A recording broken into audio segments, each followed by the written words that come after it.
It's my life, and I make the rules. Well, she's your Gen X bestie. She's random and she talks a lot. Yeah. Last week I shared that I have decided to start living my life according to the rules of me. So this week I thought I'd share a few of them with you in a list that I have dubbed 5 Rules for My 50s. But before we get into that, let's take a look back to 1986 and see what was happening 40 years ago this week. On April 9th, 1986, the Moody Blues released their 12th album, The Other Side of Life. It was their first album since 1978, and it contained the single Your Wildest Dreams, which peaked at number 9 on the Billboard Hot 100 chart.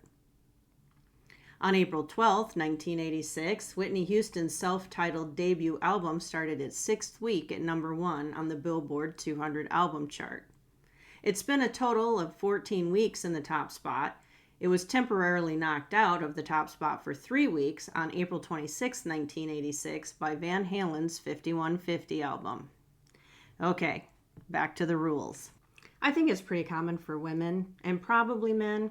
I can't really speak for them because, even though sometimes I dress up like one, I'm not really one.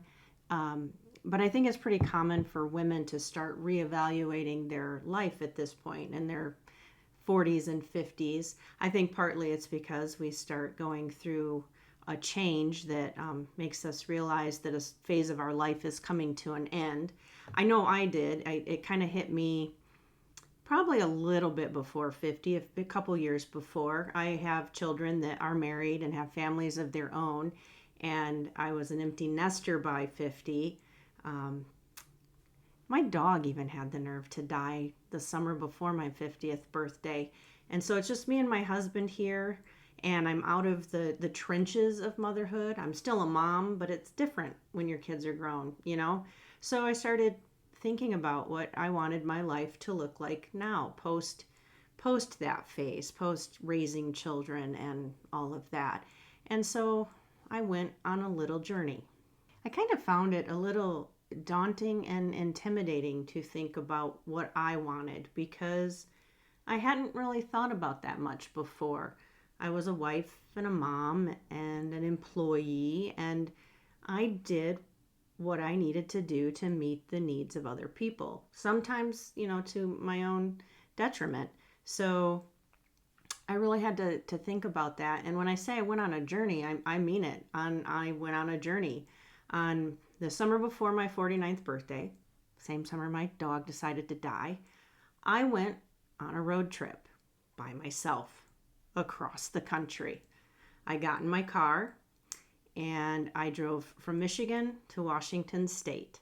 And I did spend some time with my daughter that lives out of state for about a week, and I stopped to visit a friend for a few days. But other than that, I was alone. It was just me, my thoughts, my music, and the road. And I was gone for 28 days. I went hiking, I went sightseeing, I camped in my car, I stayed in hotels, I did whatever I wanted, whenever I wanted. I didn't have to consult anybody on the day's activities, what we were going to eat, when we were going to eat, if we were going to eat. I just did whatever I wanted for a month. And it was amazing and liberating and really gave me some perspective on life in my 50s and beyond. So I'm going to share 5 rules that I came up with. And, these are my rules. And I don't always succeed at following them. I do my best. And you should probably come up with your own 5 rules. And maybe they'll look like mine and maybe they won't. So I'm not telling you what to do. I'm just telling you what I decided mattered for me in my 50s. And look, I think it's important to get alone with yourself and figure this stuff out. And I'm not saying you have to do what I did and take a 28-day trip, because not everybody is going to have the opportunity to do that. I was very fortunate that I was in a position that I could do that. But even just, a day away or an evening away for you to think and maybe journal and just figure out some things for yourself and reevaluate. I think it's important at every phase of life. Life is always changing, but this phase in particular, I feel like is very pivotal. And so I think it's really important to get serious about looking at it and deciding how you want the rest of your life to look. Okay, back to my rules. Rule number 1, take up space. Women in particular are either taught directly or through cultural and societal norms, learn to put other people's needs first. I mentioned this earlier. We put the needs of our, what was that?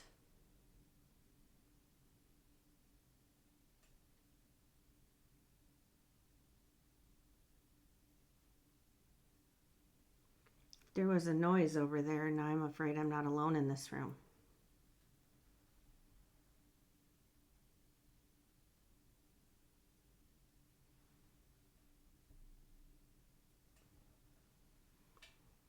I did promise you random stuff. There you go. We're just going to carry on and hope that something just shifted on the shelf. What was I saying? Oh, yes, women. Women are taught to meet the needs of others, whether that be our spouse, our children, our parents, our job, our community, whatever that is. And sometimes we do it, I'm going to say often we do it to our own detriment, to the neglect of our own needs, wants, desires, hopes, and dreams. We kind of shelve it all for other people in order to do what we believe is expected of us. And I'm not doing that anymore. It's not that I'm not going to be helpful and I'm not going to care for people, and I'm going to make the people in my life that I love priorities, but I am not going to make them priorities over and above myself at the sacrifice of myself. I'm not doing it again anymore. I'm going to take up space. My feelings and my wants and my needs are just as valid as everyone else's. I'm also learning that women, as we age, become invisible in our society, and that's just really rude because we work really hard to make the world a better place. So all that's to say, I'm going to start pursuing more things that interest and excite me, like talking to you guys and doing things that bring me joy, because I deserve that just as much as anybody else. I've always worried about making sure other people are having joy and getting to pursue their dreams. And so now I'm going to treat myself as well as I treat other people and allow myself to pursue my dreams. I had a totally different episode planned for today, and yesterday I decided I wanted to go this route instead. So I wrote all this morning so that I could record it this afternoon, and I'll edit it this evening so that I can post it tomorrow. So I have to look at my notes a lot because this is fresh and I haven't read it 10 times like normal. So I apologize if I look down at my book a lot and not at you. I'm not ignoring you. I'm just trying to make sure I tell you everything I wrote down. I'm drinking grass water again. It's delicious. Why is this good for me? Is this good enough for me to keep drinking it? I don't know. I put milk and, well, half and half and sugar in it today, so it's a little better, but it still tastes like grass. We might have to reevaluate matcha. I don't know. Rule number 2 is do the thing. Just like those old commercials say, just do it. Time waits for no one, so stop waiting for the right time, because the right time is probably right now. Don't wait. Time's not waiting for you, and it's running out. No matter how old you are, you have less time today than you had yesterday, and you have more time today than you're going to have tomorrow. So do the thing. Do big things like starting a new podcast. Do little things like trying new activities and eating new foods and going new places. Novelty is good for you. And I'm talking about aging well a lot on this podcast, and novelty actually can help you age better. It keeps you engaged in the world and interested in things, and that's good for your health, your brain, your body, all of it. And novelty actually, it affects your perception of time. it can make time go slower because your brain registers new experiences as memories, where when you do something over and over, like it's a daily habit, your brain doesn't store those as separate memories. It's just a general memory. Like you don't remember every time you brush your teeth in the morning. You don't remember driving to work every day. That's why sometimes when you're driving to work and you start thinking about something and then you regain awareness of your surroundings, you're like, holy crap, how did I get here? It's because you've done it so many times, your brain kind of went on autopilot, and it doesn't save those as individual memories. But when you do something like go on vacation, at the time when you're experiencing it, you can think, wow, that week went really fast. But then when you really look back at it and you've done all of these new things in this new place, you've eaten at new restaurants, maybe you've tried some activities you've never done before, your brain has stored all of that as new memories. And so it seems like it was a lot longer time than it actually was. So if you want to feel like you're living longer, do more new and different things. And I think it can even work if we're doing stuff like take a different route to the grocery store and park on the opposite end of the parking lot that you normally do, and maybe start at the front of the store and go to the back instead of the back of the store to the front, if that's what you normally do. Like change up all these little things in your life and just, I don't know, make life more interesting. Do the thing that makes it more interesting, whether it's simply changing up the routine a little bit or trying something new. Another thought I had about that is just noticing new things about the same old things. Dr. Ellen Langer talks about it in her Mindful Body, and she says notice something new or different that you've never noticed before in your environment, like your home, your yard, your office. Notice new things about the people in your life.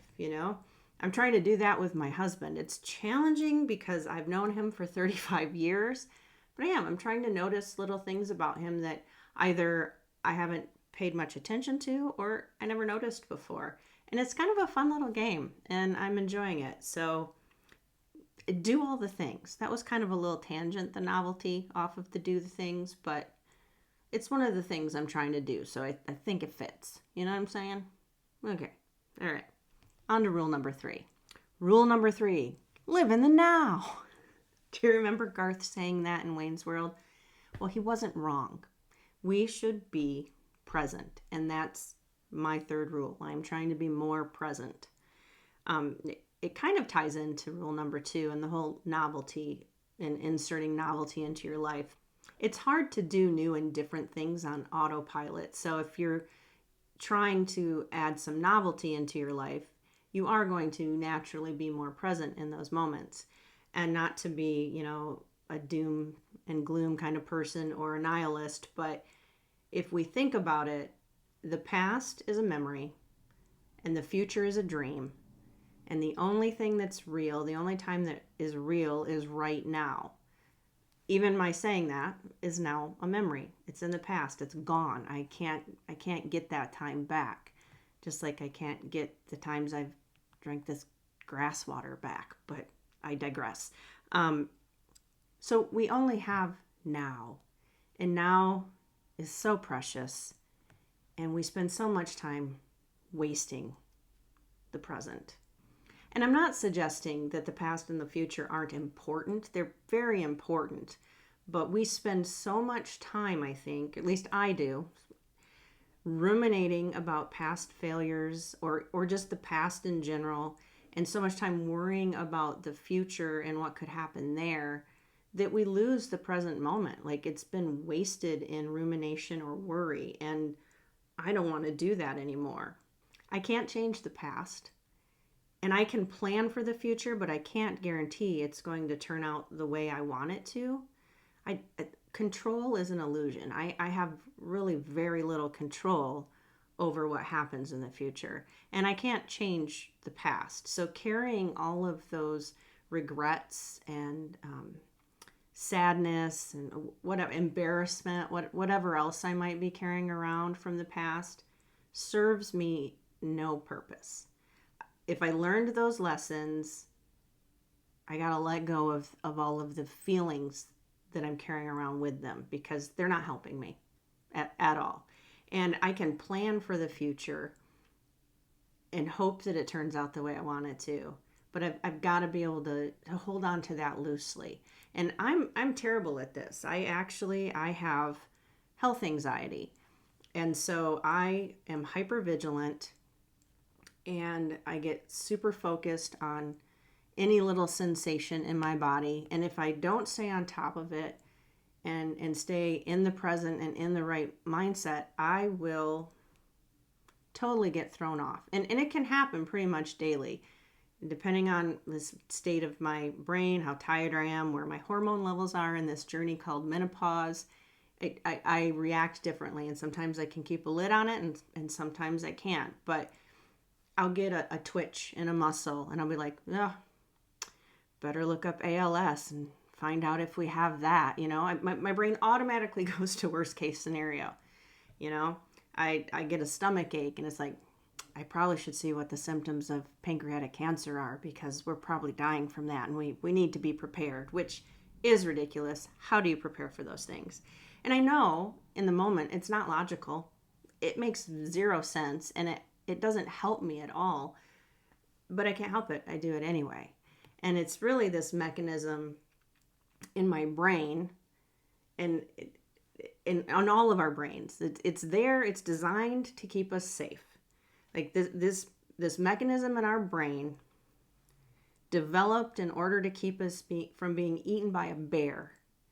And now, because that's not real likely in our modern world, it does things like trying to protect us from, a phantom illness or a troll on the internet. And it's not helpful. It's not keeping us safe. It's sabotaging us. And so, me personally, I got to get a handle on that. And that's what I'm trying to do with living in the now, being present in this moment and focusing on the things around me, the sensations, the smells, the sights, if I'm drinking grass water, the taste, or I don't always drink stuff I don't enjoy. I usually don't drink things that I don't enjoy, but we're trying.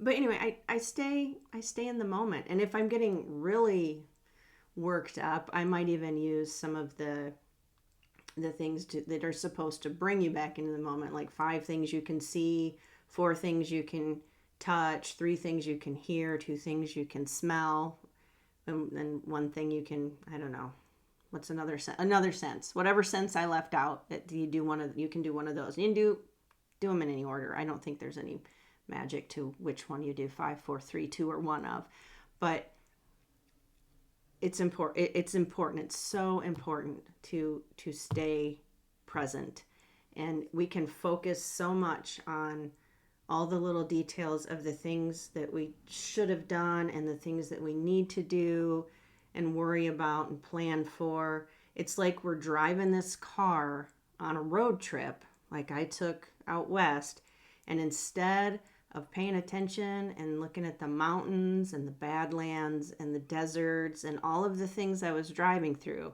it's like it would have been like I spent the whole time just looking at the dashboard and never picking my face up and looking around at the amazing stuff around me. And I want to make sure I'm not doing that anymore. I don't want to live that way, so I'm not going to. And another thing I do with that is, when it happens, when I let myself get carried away with past rumination or future worry, the first thing I do is forgive myself for losing the plot. It happens. So, all right, we got to get back on track. It's okay. I know it's hard sometimes, Michelle, but we're going to get back on track now. And then we move forward. So I don't feel guilty or shame or anything associated with that happening, because that's just more ruminating. So live in the now. Rule number 4 is embrace aging, but don't go down without a fight. The lucky ones get to grow old. You either grow old or you die young, and I don't know about you, but I think I'd rather grow old. So I'm just going to embrace it. But it doesn't have to be bad. I think that's the misconception in our culture, Western culture, is that it's negative to age, that it's somehow tragic. And that's weird. And we need to change that perspective. And I'm guilty of it. When I was younger, 50, my perception of 50, I've realized now that I've been 50, I'm 53, going to be 54 at the end of this year. 50 was not at all how I perceived it when I actually experienced it. It was way better than I thought it was going to be. And maybe my idea of aging or how it feels and looks is a little different. But I don't know. I don't think so. I don't think it is. But when I was in my late 20s and early 30s, I was very sick. And so I actually feel better now and feel younger now than I did back then. My body's capable of more. It does not look younger. But in a lot of ways, it feels younger. And in a lot of ways, it doesn't feel younger. But overall, I feel like I have more energy and I'm able to do more things than I could back then. And so that might skew my perception of aging a little bit, but I don't think so, because I think we all have challenges in life that were harder in our younger years than they are now. So maybe it's just all perception. And so I've probably mentioned this. I probably mentioned this last week. I don't know, but I'm aging on my own terms. I am going to dress the way I want. I am going to do the things I want to do. And I'm going to live my life the way I want. I'm not going to let societal expectations or stereotypes dictate how growing old looks for me. I'm going to do it on my own terms. And it's okay if people do not understand or like it. They can think I'm eccentric or weird or childish or whatever they want to think. That's okay, because their opinions really aren't any of my business anyway. And they don't have to live my life, and they don't have to join in my shenanigans if they aren't for them. So I'm going to age on my own terms, in my own way, and enjoy it, because I only get to do this once. I'm not wasting it worrying about what other people think of it. If I'm not hurting anyone, just let me be weird. It's okay. It's okay for me to be a weird old lady. And when it comes down to it, the perception that we have to pull back from things in life, like trying new things or pushing ourselves in physical ways or mental ways, it's just not scientific. Science has proven that people in even their 70s, 80s, and 90s can start doing things to improve their health. If they start doing like weightlifting and exercising, they can improve. I've got a list here. I got to find my little list. Hang on. They can improve their mobility, balance. They can enhance their cardiovascular health, which improves their quality of life. And so really, it can be anything you want, you know. You can start lifting weights when you're 85 if you want to, and it will benefit you. Your body will improve if you start working out in your 70s, 80s, and your 90s. Although, if you want to make it to your 90s, you probably increase your chances if you start working out sooner than that. But if you make it to 90 and you haven't worked out and you decide you want to move a little more, go for it. Your body will thank you. And I get it. I know that some of us do have some health issues that limit us. I had them in my 20s and 30s. It was very debilitating, and it kept me from doing a lot of things. But our bodies are pretty amazing, and humans are pretty adaptable. So I think if there's something you really want to do, you can find a way to make it happen. Now, you might have to modify it. You might have to do it on a smaller scale. But I don't think we should let limitations take things off the table completely. I think there's still opportunity to try. And maybe the limitations should be a motivation to try sooner, like to do the thing, right? Because if those limitations can get worse, it's going to get harder the longer we wait to try. And maybe trying the thing helps improve and lessen the limitations. I don't know. That's my theory. And so that's how I'm going to move forward. Sometimes my knee and my hip hurt, but I'm not going to let that stop me from wearing my roller skates. It just means I'm probably going to wear a knee brace when I do it until I can get that knee a little stronger. So, or, maybe the knee will just always hurt. I don't know. Either way, it's not going to stop me from skating. And last but not least, rule number 5, stay curious. Curiosity may have killed the cat, but I think we'll be okay. Hopefully we're a little smarter than cats. In some ways, anyway.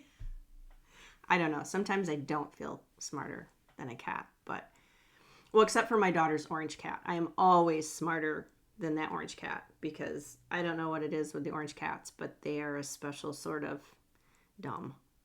Adorable. I love the fur baby, grandbaby, but he's not very smart. I plan to continue to learn new things, try new things, and to hold my point of views loosely. I always want to be open to changing my viewpoints and ideas and my habits because I think that's growth. And I think growth is what we are supposed to do the entire time we're here. I don't think stagnating and staying stuck in one particular point and never growing beyond that is healthy or what we are intended to do with our time here. I think this is a journey until the end, and so I'm going to stay curious. And there's a lot of good reasons to stay curious. It's beneficial as we age.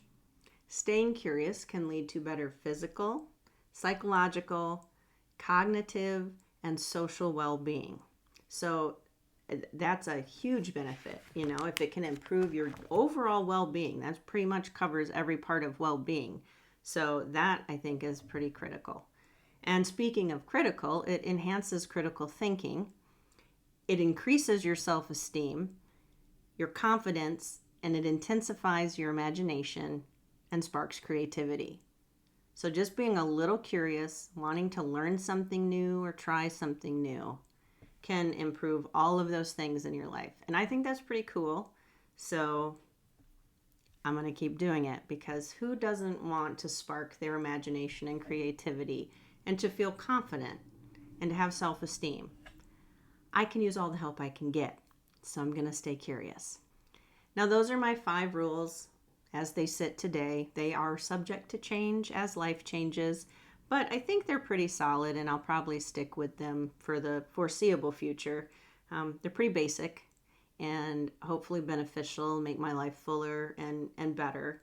I think especially the staying present, because that one kind of encompasses a lot of the other ones in a lot of ways. So that's what I'm going to do, and that's what I'm going to keep trying. Do you have rules? Like, have you sat down and said, these are the rules I'm going to live by and that are going to give me a full life that helps me age well? Or have you not even thought about doing that? I'd be curious to know if you have, what some of your rules are and how you came up with them and why they're important to you. And if you haven't, I'm wondering if now you might be curious and decide to figure some out. Don't forget, you have worth and you are loved. Later, dudes.